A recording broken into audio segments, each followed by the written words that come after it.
Hi and welcome back to my channel. So today we're going to start the prep work to get my bike ready for the Arizona BDR. Namely today we're going to talk tires. In the past I've always been a fan of the Michelin Anarchy Adventure tire. It's an 80/20 tire, but it served me well in both the New Mexico BDR and Colorado BDR. Its downfall was mud.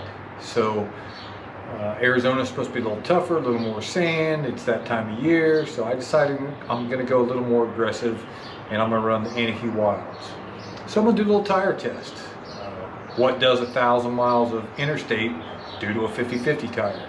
I don't know. We're going to find out. So another one of the things is, you know, I took this bike in and I put new tires on it right before I did my coast-to-coast ride. And like I said, I always run the Anarchy Adventure tire. I get 10 to 12,000 miles out of them, and I feel pretty good with that. So they charge me about $200 in labor. It's not terrible every 12,000 miles. It's not worth getting my hands dirty. All right. So now these tires have 5,000 miles on them. I want to run the Anarchy Wilds that I have over here. So what do? $200 to take these off, put the new ones on, $200 to take them back off and swap them back. Now I'm looking at $400. So I decided, with a little encouragement from my friend Mike, that do my own tires. So I've watched Mike do it, and he's going to guide me through this some, even though he's not here. I may be calling him, but I'm going to do my own mounting and balancing. So I'll show you the products that I picked up for this deal. I got a static wheel balancer, I got a few handheld tools, pretty simple. And if I can manage through it, then I will recoup all my money I spent on the tools just by mounting and balancing these, putting the Anarchy Wilds on, and then taking them off and putting my adventure tires back on, because there's still plenty of rubber left. So with that being said, let's get to it. Stick around. Okay, so I went to Nomar for my products. There's a lot out there, but I went to Nomar. I got their static wheel balancer. I did opt for the optional large cone because I have a single-sided swing arm bike, so it's a little different. This is the standard one. I got some of their tire mount lubricant. I got some of their wheel weights, just black stick-ons. And I went to Motion Pro for some tire spoons, and also Motion Pro for bead breakers. So we're going to see how all these things work. I will say, I wish the spoons were a little bigger. Not 100% happy with what I bought, but that's okay. So that's the tools that I'm going to need to balance this wheel. So let's get to it. So I'm going to try to show you how these bead breakers work. The one with the fork, you push in there like this. This one goes in the middle, and then you just push down. And as you can see, it pushes it off the bead. So it's not that simple, but I mean it's not as difficult as it might seem either. All right, just wanted to kind of show you that as I get started.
All right, so first tire's on.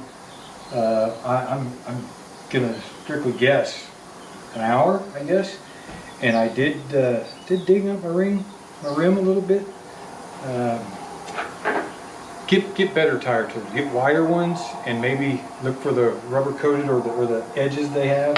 Because I gouged my rim, but it went on. It sheeted really well. No issues at all with that. So now let's see what the balancing looks like. So let me get that set up.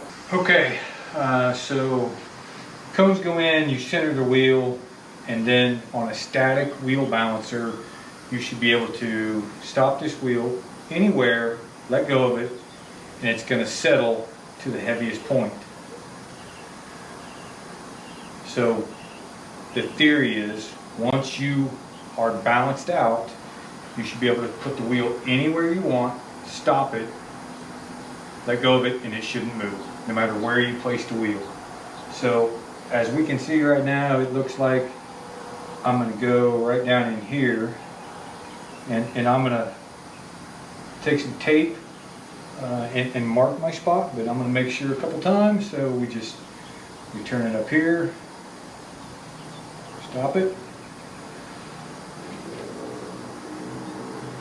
See, it's moving pretty quick, so that tells me the heaviest spot is down here. So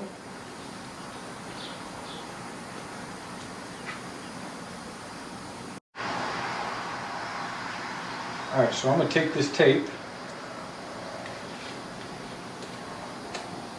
I learned this from my friend Mike, so if it's wrong, we blame Mike, not me. And I'm going to measure, I'm going to put a little piece of tape where I call the heavy point. And I'll go 180 degrees opposite. And I'm going to put some weight. So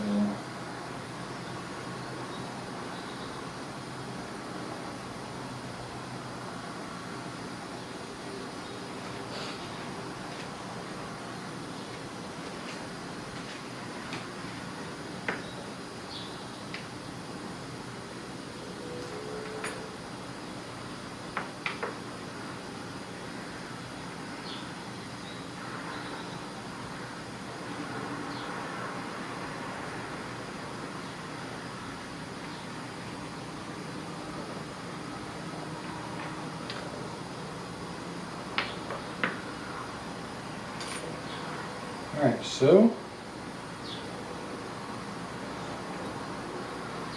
here's my tape mark.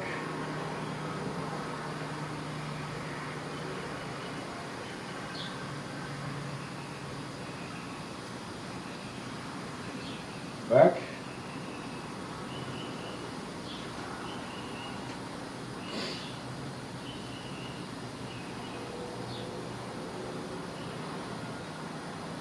It's hot. I'm fat. I'm old.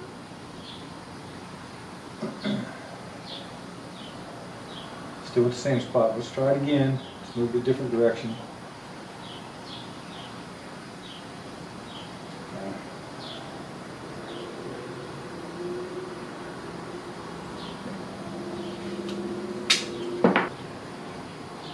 So I want you to keep in mind, I've never done this.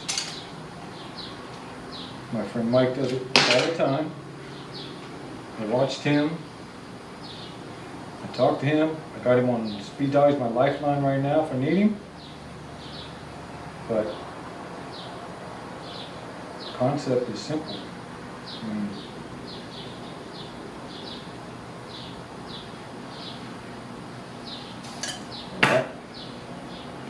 We'll be editing that out.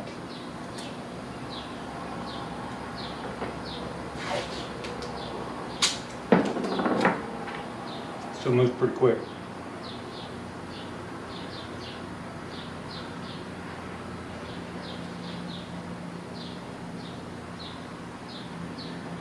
I will say while it's doing that, this tire lubricant really makes a difference.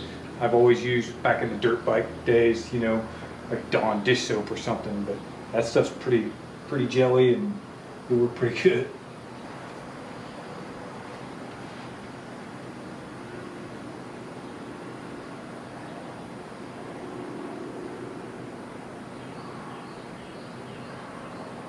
See, it just moved a little slower. I feel like I'm getting closer.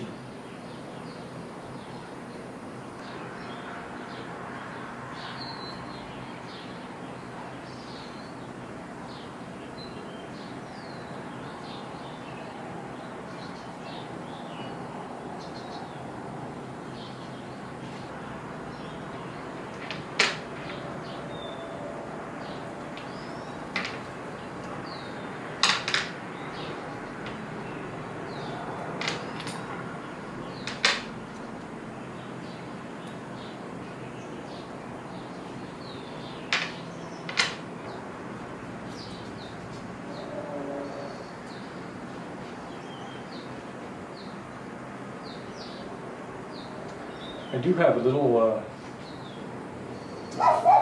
knowledge on the balancing of this tire. The last 2 times I've noticed they've had a block of weights, a gap, and another light bit of weights. And they did that 2 tires in a row. And if you notice, I just did that because it looked like my heavy point moved and my wheel didn't move.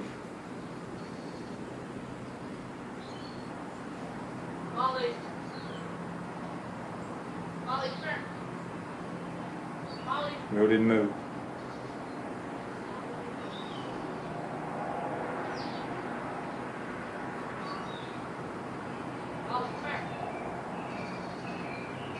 Didn't move.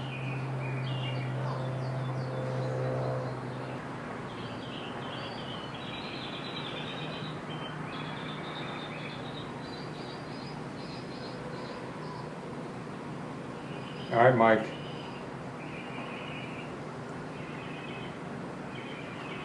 Critique me away, but I think I got it. All right. 1 down. All right, so the front tire's all mounted. Now we just got to balance it. And on the front one, we use the standard axle with the standard tapered cones. And it's no different. We just basically slide the axle through. The cones are tapered. They're going to center on that axle shaft. And I do try to take the time to center the shaft so it's in the middle of my working space. But I don't think you have to. It kind of wouldn't matter, but so the little Allen key, snug that up. And my buddy Mike told me to offset the Allen keys, so I'm gonna do that. So my wife was just out here, but she left because I was boring her. All right, so that's set. And we go back to our process. I get my tape and find the heavy spot.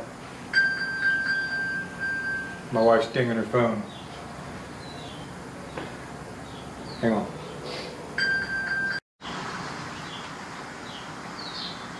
Alright, so first stop, it looks like the valve core is heavy. So let's go here. So while I'm searching for that, a couple things that I want to say. Don't do as I do.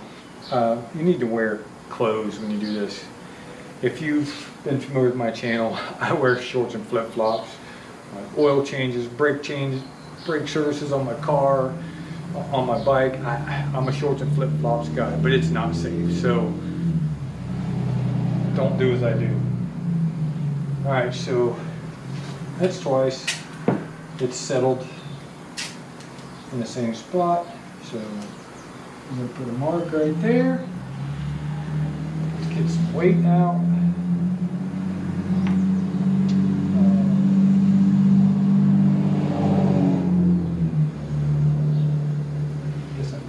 right.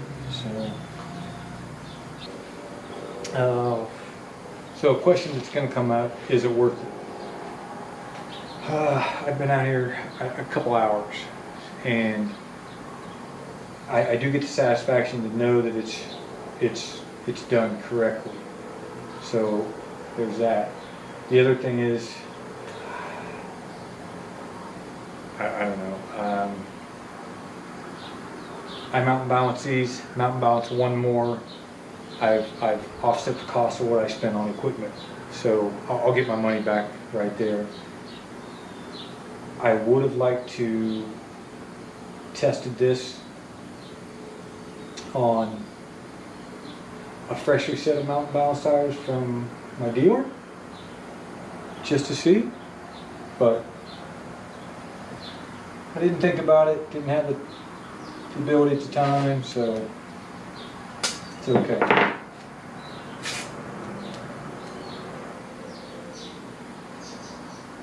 Alright, so I'm not going to say that's done, but didn't move. Alright, didn't move. Mike's going to tell me that I should have took that sticker off the bottom, and I should have, but didn't move. Also, don't forget to cheat while you're doing this.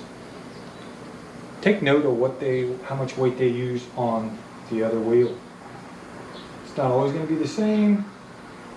These do not have a red dot. Some of them have a red dot, and that's the heavy spot.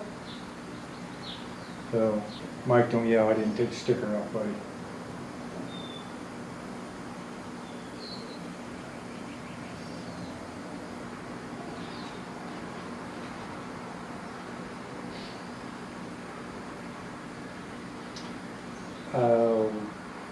The front seemed a little harder on the tire. The blood on the rotor would depict it. Maybe it is.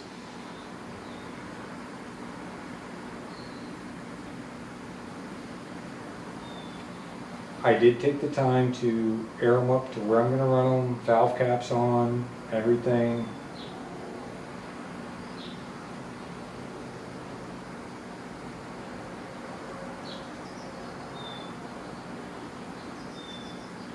Got a little bit of movement.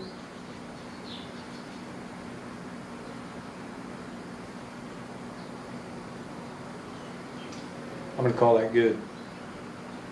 I'm going to call that good. So, in closing, I want to tell you a couple hours worth of work, but they're mountain balanced. I know the axle shaft will be greased.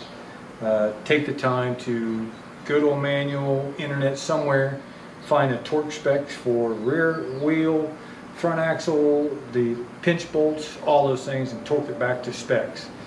Make it as right as you can make it. That'll make a difference. So a little bit of time, you can mountain balance your own. And I think I nicked myself once.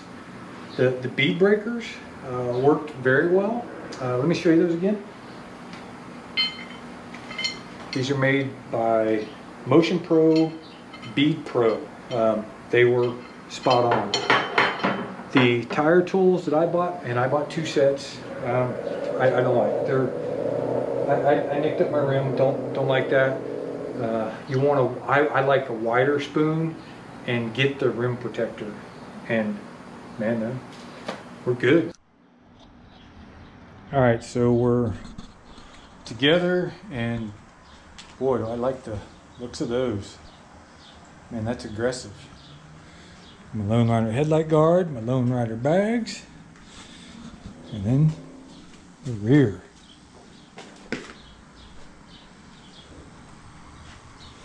So, yep, we're about ready. So, I hope I didn't make it look too easy, because it's a manual labor, but I saved $200, and front tire is still really good. Back tire still got some, so I'll swap them back out and get the use back out of them.